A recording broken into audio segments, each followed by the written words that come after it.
Gotta remind myself. That's one can a night, kid. What's up, everybody?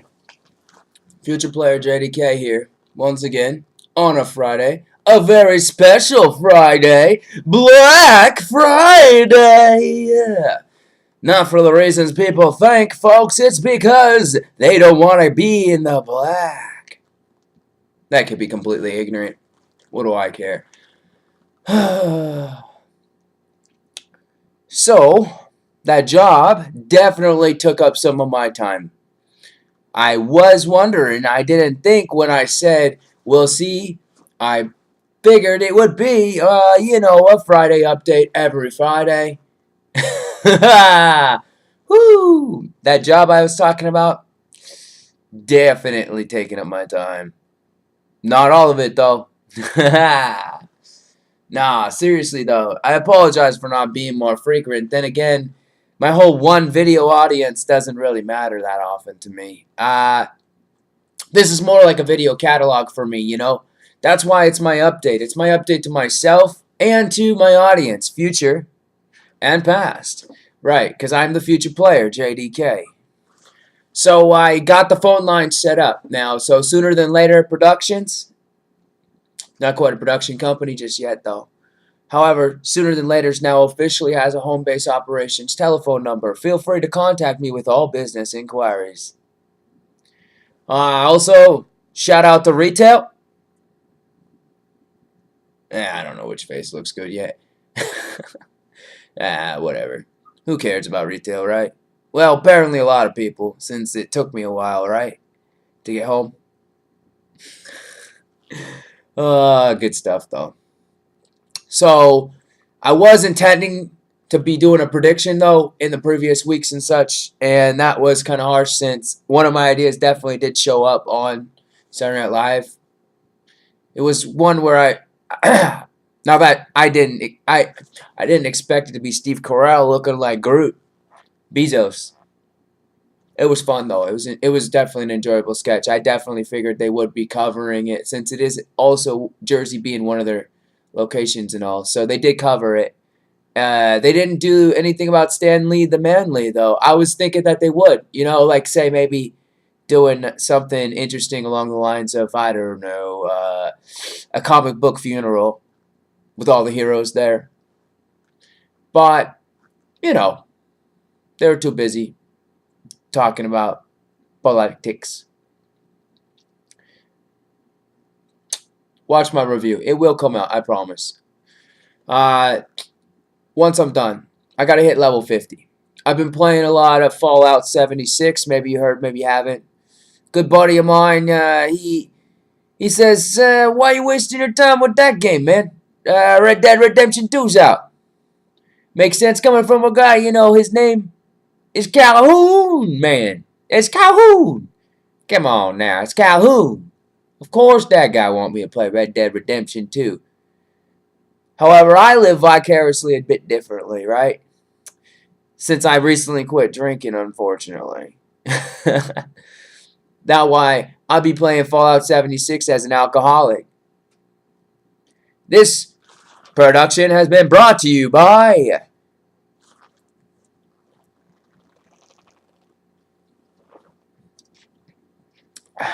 it's not alcohol. You can become an alcoholic in the game. I really appreciate that. My end game plan is actually to open a bar. The thing is, Bethesda, you might maybe open up about 200 more in my budget, preferably. I kind of like to have myself have a little bit of a Fight Club on the side. Can't really talk about it right now, though. So it's been consuming a lot of my time also. I gotta say, though, I mean, I enjoyed it. I was streaming the beta. I'm probably going to start streaming this beta. That's actually why I've probably been enjoying it so much, is the fact that, Bethesda, the game's not finished. We all know that. We're enjoying testing it for you. Got a buddy, actually, who is putting up YouTube help videos for people explaining things like, be prepared to lose all your stuff after a raid in the case of a crash. So we'll have fun with it. And it has been fun. It reminds me of the times when I was beta testing in the past. And I've really enjoyed it. And it's definitely a different take on Fallout. It's not massively multiplayer. Don't be afraid of it if you think, oh, there's a massive amount of people. No.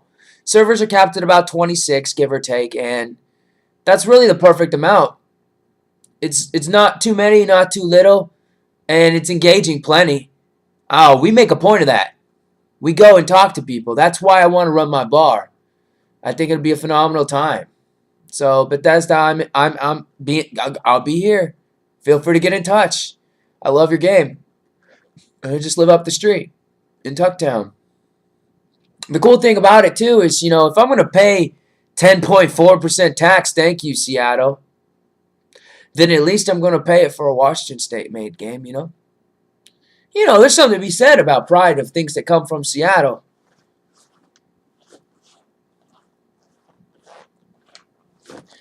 So, update on the writing part of Saturday Night Live. My thing that I had said, I proposed that I would do 5 ideas every Sunday and then write out at least one of them. It's still going. Even though my time's been consumed, I assure you, it's just these videos that have suffered. Because they're just videos to an audience of maybe 1 for now, right? Future audience, I love you. Thank you for coming along. So the first week I decided to go with Marky Wahlberg. Marky Mark, I call him fondly. And he goes to the DMV to register his car, Bumblebee. You can imagine where that's headed, right? I don't have to walk you through it. Hasbro toy, yeah. Bumblebee's an alien, for those who don't know. The Transformers didn't originally live on the Earth. They weren't born here. It's an alien joke. Shouldn't have to walk you through it. I'm just playing. So that was a great one. It's a good way for me to work on my Marky Mark character. In fact, it's a great way to write myself into the show. Maybe. I got a lot of work to do, though. Ha! That definitely is not Mark. Oh yeah, then the next week, though, this past week, well, 2 weeks ago, I actually come up with the idea. I was thinking, okay, that's something I realized, all right, maybe I got a better idea. I will, in fact, instead do it where I use the host in mind. Since everything I've researched so far leads me to believe that other than Lauren, the only other person that really influences whose stuff gets on the show would be the host. So Carell in mind, I personally had some fun with it. I really thought it'd be neat to have him be like a librarian, going to a library convention, except he accidentally goes next door to a band convention and his ears get affected, so then he goes to the librarian's convention and his ears are damaged. And he doesn't know that his ears are damaged, so it's pretty funny. You can imagine. I don't need to lead you along on this one either, do I? I mean, think about this, right? He thinks it's because he has something in his teeth, right? He thinks maybe his fly's unzipped, right? He thinks a bunch of things are wrong except for the one thing that is. He doesn't know it. He's shouting, right? People are getting, whoa, especially librarians, right? Come on, people. It's hilarious. It's so funny. The other idea that was working with that one, too, was the one with the overly excited relative. And then that one I thought I'd have Carell being a straight man. The father or the uncle, which normally you would think the uncle comes on and he's the drunk one. In fact, I even contemplated if I did end up writing that one, which I did. I didn't put this in, but I thought it would be a good, if they weren't liking it, I would throw that in just in case, and then they would like it, was that it would be the fact that you could have the uncle drunk and you think it's like that because that guy's the uncle that's drunk, right? Except this is the thing. It's the overly excited Christmas person. So that's the family member that is too excited for Christmas and overrides the fact that it's the family Thanksgiving. You get it? It's hilarious, right? It would have made it through, I know. Yeah, so the fan favorite, as I call it, because I pitch these ideas to random strangers and improvers on Mondays, Fridays, upcoming. That it's called GOAT Investigation, GOAT Interview. I didn't really write it out. It's difficult for me. I think it would have made it on to Saturday night. I feel that it's a very funny concept. It's just I don't personally follow the school of Mulaney. You know, John Mulaney. Yeah, I don't follow the John Mulaney school of improv. In fact, I'm fairly certain it would never succeed in the long run. Not child friendly. You know, it is a good idea though. It was so this guy he runs a farm, right? Except the thing is, his farm is like I was thinking goat makes the most sense. However, I was really thinking you have goats, sheep, cows. You can really go far with it. I'm sure. So he's getting either investigated by an agency, FDA, or he's getting interviewed by a publicist, CNN or something important. Ooh, that was a ripper, except it wasn't necessary. Wait, it was improv. It really was, though.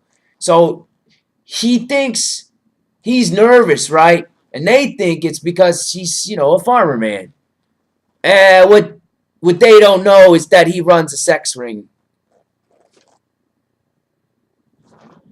I understand you're clean like me. I'll have to walk you through this. This is the difficult part for me when it comes to writing these type of things. I, once again, don't follow the school of Mulaney. So basically, they're interviewing him because the meat is so tender. You following now? He runs a sex ring. He's nervous about them finding out or that they know about it. They're seeing about his meat being so tender. Why is it tender? I understand I'm clean too. That's why I didn't write that one. I ended up going with the loud librarian, but it was very difficult, and I look forward to working out some of the Christmas concepts with the Christmas. I think that would be a lot of fun to write. The draft didn't make it through, though. That's the thing about drafts. They don't all make it. You know, the Mulaney one, as I'm calling it now, did not make it through day 2, Tuesday. Right? However, the other two were very difficult, and in the end, on that Thursday, I decided to go with the librarian one because it was the most fleshed out, the easiest one that I could see myself filming within the next day and a half. So that's an update on that. I think that I need to check in, but I'm fairly certain they're on break this week. Just a thought. All right. What else we got? Stand up so far. I've been doing it. I even went out tonight, actually, matter of fact, after I got off. And it turns out that, well, they too take Fridays off, I suppose. I'm not too worried about it, though. I had to take some time off also last Tuesday as well because Mother's in town. She's going to Alaska to be with the family, And so it's important that I have this for her. I take care of that thing for her, so, help her get to the airport and such. It's definitely more affordable for her and avoiding a lot of the traffic, I'm sure, when it comes to people in the airport. So there's that. And otherwise, the only other thing I could really offer y'all is the fact that on top of quitting alcohol, and I didn't quit alcohol, mind you. I still have a few. I had a few last night, in fact. And when I say a few, I mean like I'll do a half a shot and some orange juice. Enjoy it. Have a shot and some orange juice. Enjoy it. That sort of thing. And then possibly, maybe, I'll have a beer when I go out. I just felt performing and things like that. It was just a necessity. And also on the wallet, since I have to pay for everything that I'm doing right now.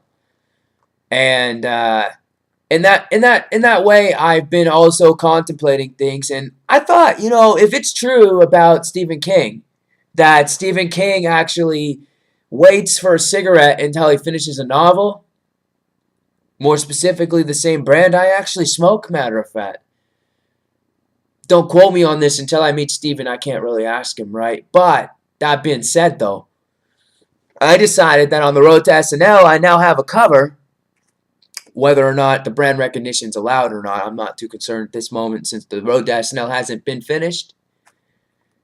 Though I look forward to it when I'm on stage and I get that acceptance and I'm ready for it. I assure you. Oh, I'm ready. I'm ready for you. I'm ready. Ready for you. Ooh. Nah, you know what I mean, though. I am ready. 13 plus years of improv couldn't be wrong. They weren't all this good. So I decided, though, that my Lucky Lucky is now in reserve. I'm no quitter. I'm not quitting. I'm just calling a ceasefire on myself and my encouragement of myself. I thought, well, you know what? These people got cigarettes and smoking all wrong. And in reality, you know, what doesn't kill you makes you stronger. Well, this is my way to myself to say, I know I'm going to get there, so I know I'm going to get this. So there's another update for you. Too intense for you, Chris? You know, it's funny coming from an intense guy. Not that you're going to watch this or anything. So that's about it, really, though.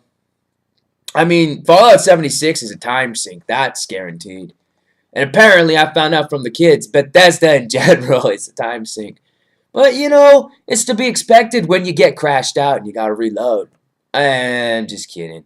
It actually took me quite a while to figure out that the main thing that was causing the time is that when you're over encumbered, your distance is from a place that normally would take you, say, 2 to 3 minutes. Well, it could take you up to a half hour plus or take because with the monsters and having to eat things because you're thirsty again, and then the monsters give you worms, and then you gotta. Really is pretty much a pretty interesting survival game. I would give it that, and I look forward to playing more and opening that bar, and maybe, possibly Bethesda, get in touch. I'd love to improv for you and have fun with you, and I really think I could run a bar. Not in real life, of course. Shout out to Dan. Y'all don't know him.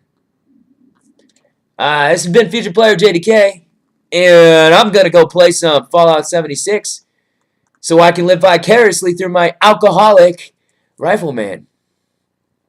Alcoholic first. Emphasis on alcohol. Look forward to the day that I can say, live from New York, it's Saturday. That was improv.